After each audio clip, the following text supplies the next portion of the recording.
The heavy rain that fall the other day. Last night we have a heavy rain here in Port Maria, Cox Street up on the hill.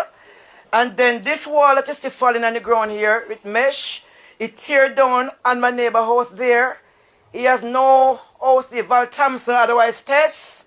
He had nowhere to live, no house is finally damaged. And then my daughter's house is getting down on the bottom, moving across. So if you move out the things, them, all of the things, them, we can't walk there, so we can't go nowhere, so everything has to come up because it will collapse. The wall burnt down in my brother's house.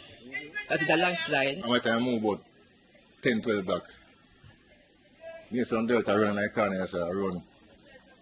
And I'm just stop and I see I said so. I'm saying, Jesus Christ, look, see, by the time it's come to the mouth, I saw you go down. The way I feel I'm nervous, I come back and I'm nervous. This part of me there, wouldn't mind the government and whatsoever, the member of parliament and everybody who can give me a strength. I'm finding like different from here, so yeah, that's make me better myself. I love you so much, my Prime Minister, and I'm asking you, please assist us. We need help. My neighbor have nowhere to live. That is Val Thompson.